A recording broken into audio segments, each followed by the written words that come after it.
नमस्कार, मैं हूं अंजलि और आप देख रहे हैं जेएक्स न्यूज छत्तीसगढ़। चलिए बढ़ते हैं खबरों की ओर। कोसा कासा कंचन की नगरी कहने वाला चांपा के एक ऐसे मोहल्ला जहां रहते हैं कुष्ठ रोगी। जिले के आला अधिकारी नहीं देते ध्यान, दूरी क्यों? नहीं आते कोई पूछने वाले नेता व अधिकारी। शासन सरकार भले ही कुष्ठ रोगियों के लिए लाखों खर्च कर रहे हैं, लेकिन उसका लाभ उनको नहीं मिल पा रहा है। आज भी चांपा में निवास करने वाले कुष्ठ रोगी शासन से मिलने वाली सुविधाएं को पाने के लिए जूझ रहे हैं। सबसे बड़ी असुविधा इन्हें सरकारी राशन लेने में हो रही है।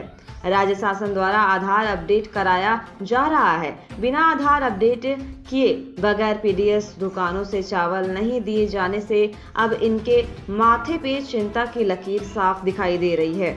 चांपा की घोघरा नाला के 3 वार्डों में कुष्ठ रोगी रहते हैं, जिनके हाथ पैर कुष्ठ रोग के कारण खराब हो चुके हैं।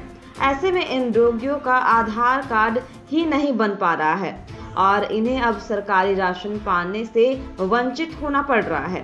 पहले इन लोगों को केवल फोटो के माध्यम से राशन दे दिया जाता था। अब आधार अपडेट ने इनकी मुश्किलें बढ़ा दी है। पहले इन लोगों को मोहल्ले में ही राशन उपलब्ध हो जाता था, जिस दुकान को बिना बताए ही 3 किलोमीटर से दूर ये स्थापित कर दिया गया है, जिस कारण से इन्हें राशन लेने में भी काफी असुविधा हो रही है। चांपा शहर के वार्ड 12, 13, 14 में रहने वाले हितग्राही दाने दाने को मोहताज हो रहे हैं। दरअसल चांपा के घोघरा नाला के 3 वार्डों को कुष्ठ वार्ड के नाम से जाना जाता है और यह लगभग 400 से 500 बुजुर्ग कुष्ठ रोगी महिला और पुरुष निवास करते हैं, जो चलने फिरने के लायक भी नहीं है। इन बस्तियों में निवास करने वाले कुष्ठ रोगी भीख मांगकर अपना जीवन यापन करते हैं।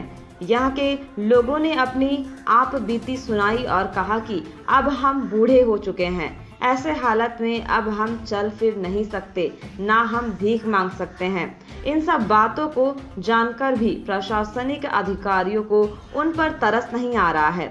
उनको मिलने वाली सारी बुनियादी सुविधाओं को बस्ती से कई किलोमीटर दूर कर दिया गया है। उन्हें मिलने वाली राशन, चिकित्सा सुविधा जो उन्हें पहले अपनी वार्ड में ही मुहैया हो जाती थी, वो अब उनसे दूर होती जा रही है। कुछ दिन पहले ही चांपा एसडीएम जब वार्ड में पहुंची थी तो उनको इन सब बातों से अवगत कराया गया था, लेकिन उसके बाद भी प्रशासनिक अधिकारी ध्यान नहीं दे रहे हैं। कुष्ठ रोगियों ने प्रशासन से मांग की है कि उन्हें मिलने वाली सुविधाएं जल्द से जल्द अपने मोहल्ले में ही उपलब्ध करा दी जाए, ताकि बुजुर्ग दंपत्ति इसका लाभ ले सके।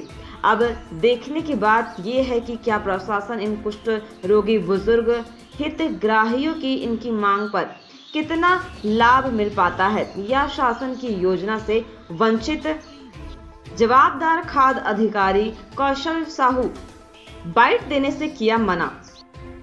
समाजीन भाई बाबू, हम राशन पानी की समस्या है, हम थोड़िया जा नहीं सकता कौन पुलिस का पता है यहाँ तो कौन लांदी राशन पानी ला मतलब ये दवाई राशन पानी ला हमारे घोघरा नाला में अमन को किस कहना है। उनके अंगूठा नहीं आते थे कर पूरा 4 हाथ गोड़ तो आएगा, ठूठी बूसी तो हाथ गोड़े बाबू वो में अपने ही हाथ हुई फोटो खींच के देवा से गए। अब सेवल दे बार आप अंगूठा नहीं आते तो नहीं दो उनका थे। मेरा नाम केरोलिन है। मैं अपाल में एक मेंबर के रूप में काम करती हूँ और इसके पहले सोशल वर्कर का भी काम करती थी। तो वार्ड नंबर 12, 13, 14 ये 3 वार्ड लेप्रोसी कॉलोनी के नाम से जाना जाता है और यहाँ की बहुत सारी समस्याएं हैं। पहले समस्या है कि यहाँ जो लेप्रोसी हैं, जो भाई बहन, जो माता पिता हैं, उनको गौज, बैंडेज, मेडिकल का कुछ भी सुविधा नहीं मिलता है।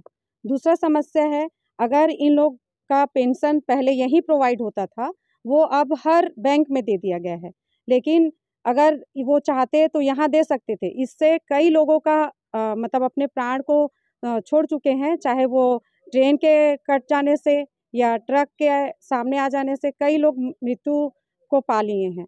और मैं निवेदन करती हूँ, जो भी प्रशासन है वो देख के जाती है और अनदेखा करती है। अभी है राशन का है, जो राशन यहाँ मिलता था उसको यहाँ से किसी को मतलब बिना बताए हुए वो वहाँ शिफ्ट कर दिए हैं। ना यहाँ के पार्षद महोदय को है, ना यहाँ के ग्रामवासी को सूचित किया गया है।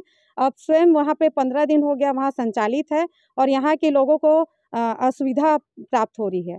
और यहाँ जो लेप्रोसी है, जिन लोगों का फिंगरप्रिंट नहीं आता है, उनका मैं ये मांग करना चाहती हूँ प्रशासन से कि वो उनका फ़ोटो खींच के उनका मांग को पूरा करें।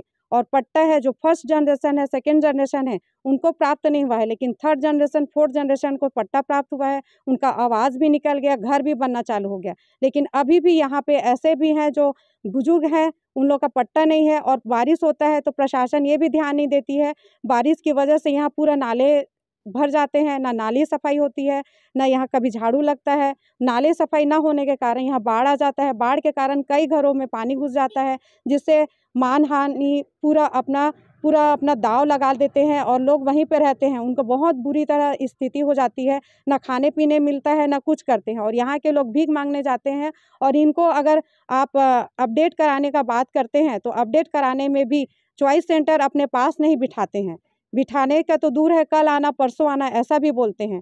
मैं प्रशासन से यही मांग करती हूँ कि आप यहाँ पे आए, यहाँ पे देखें कि यहाँ का हालत क्या है। और इन लोग आज मांग करने के लिए गए थे कलेक्टर महोदय से, लेकिन कलेक्टर महोदय ये आश्वासन दी है कि ये मांग पूरा किया जाएगा। लेकिन हम लोगों ने एक बार और भी मौखिक रूप से जो आए थे एसडीएम मैडम, उनके सामने भी वे बात रखे थे। और वहाँ जो है समाज कल्याण विभाग, उनके भी सर आए हुए थे, उनसे भी मांग रखा था। लेकिन अभी तक प्रशासन हमारी मांगों को नहीं सुना है। अगर नहीं सुनेगा मांग तो हम फिर से सोमवार को कलेक्टर महोदय के पास फिर जाएंगे और फिर अपनी मांगों को रखेंगे। ये मांग जारी रहेगा। हमारा ना शांति ना है, घघरा नाला है। जैसे कि यहाँ चौरा अंते जात है, डोकरी ढाकरी हन तेहर नाने नहीं सकत हन, तो बाहर जात है तो चौर ला यहाँ हमार घघरा नाला में देवाई है ना। डोकरी ढाकरी है, जो लेप्रोसी है वाला दवा माटी नहीं मिलत है, तो दवा माटी के व्यवस्था करे जाए। चौर है नहीं होगी बाबू, वहाँ जात है तो अंगूठा नहीं आए। अब अंगूठा है, कुछ रोग बीमारी है तेकर पर नहीं आवे। हाँ, वो फोटो खींच के दाए। अब फोटो में जैसे कि हमन के अब फोटो नहीं खींचाए, अंगूठा लेते तो अंगूठा नहीं आवे, तो हमारे चौर दे बनने के